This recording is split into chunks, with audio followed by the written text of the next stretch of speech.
Hey everyone, thanks for tuning in. Today we're going to be talking about natural ways to encourage labor.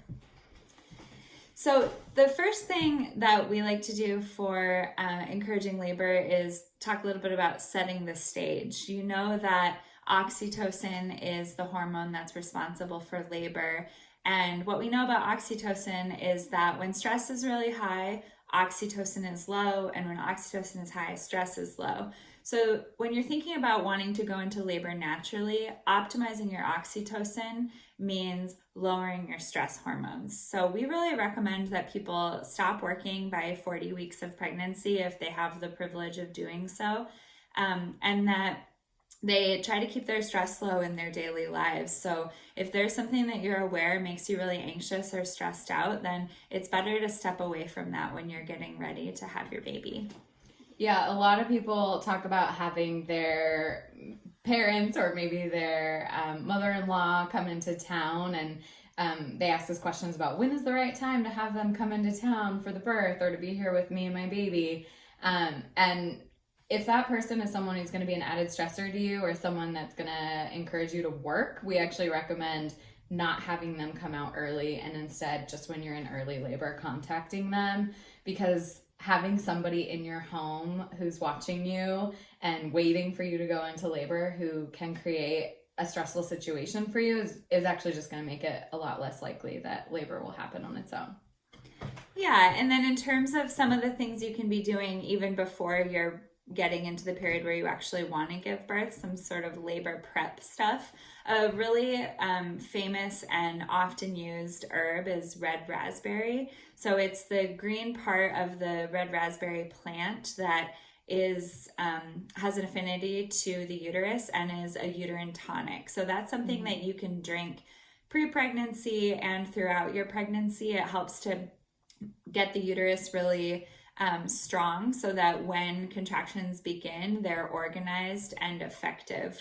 You'll read about red raspberry on lots of different blogs and things like that, and people will talk about how it gets you into labor, and that can sometimes make people think that they shouldn't be having it too early in pregnancy, but there's no evidence to suggest that. It's totally safe to drink red raspberry through pregnancy, and it can be beneficial for when it is time to have your baby to make your uterus kind of do what you want it to do.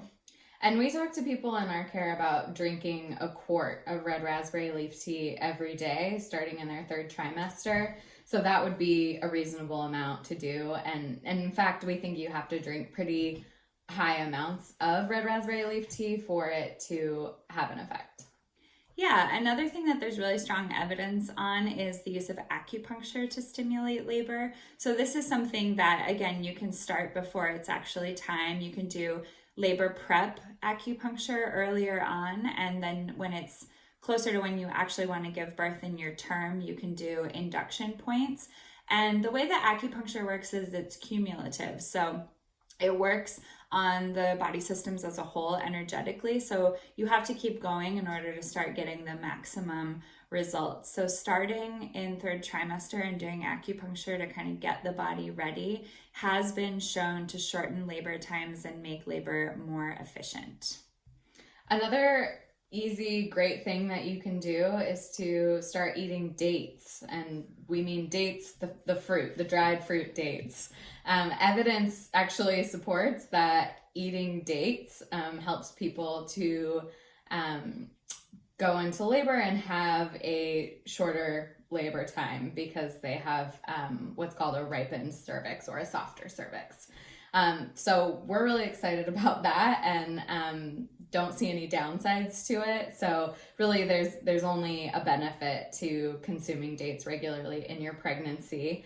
The evidence supports eating 6 dates a day, or for people who like more precise measurements, about 80 grams of dates a day.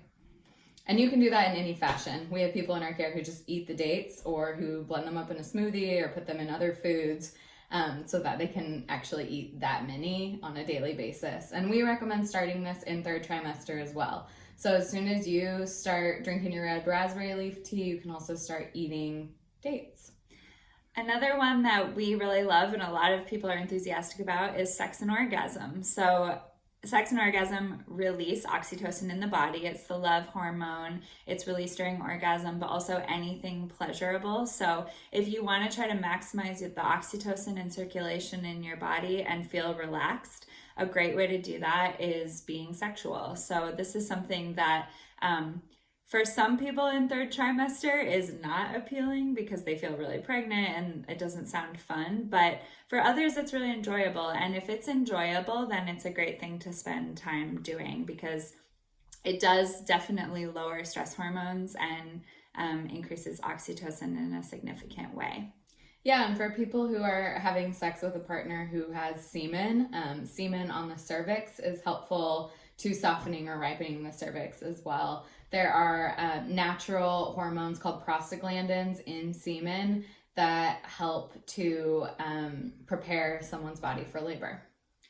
Yeah, and there are a lot of different herbs and things like that that can help with actually inducing labor. So going into labor on a particular day as a result of a pretty high dose herbal concoction. And that's something that we really recommend working closely with a midwife or an herbalist on. There are some herbs that are circulating out in the blogosphere about inducing labor, but some of them are contraindicated in pregnancy and have been associated with fetal distress. So we really recommend, if you want to go the herbal route, maybe you're facing an induction for a medical reason, or you're going to have to be thinking about a Pitocin-based induction and you really want to try to do it naturally before that. They are effective and they can really work, but you need to be working with somebody who knows what they're doing, knows your chart, and knows any contraindications that you have. In addition to herbs, castor oil is something that people use in an out-of-hospital setting to try to induce labor. And there's really great evidence on the use of castor oil on Evidence-Based Birth. You can access that by going to evidencebasedbirth.com. I was going to say org, but I think it's com. Evidencebasedbirth.com. You can read a lot about castor oil and its efficacy in inducing labor. And that's another thing that we actually recommend people work with a provider on, and that you do not do it on your own because it may require some more monitoring of you and your baby. Yeah. So those are most of the big methods that we talk about in our care to get people ready to go into labor. Usually this is for people who either haven't had a vaginal birth before or who went really post-dates with their previous pregnancies, so they're eager to kind of help their body get ready. And beginning these measures in third trimester and kind of gently implementing them over time can be a really supportive and sweet way to get ready for the big day that's coming. And all of this being said, we really believe that babies choose when it's the right time for them to be born, and we really trust in the wisdom of the pregnant body and the wisdom of a baby to choose when it's the right day. Thanks for listening. We'll see you next month.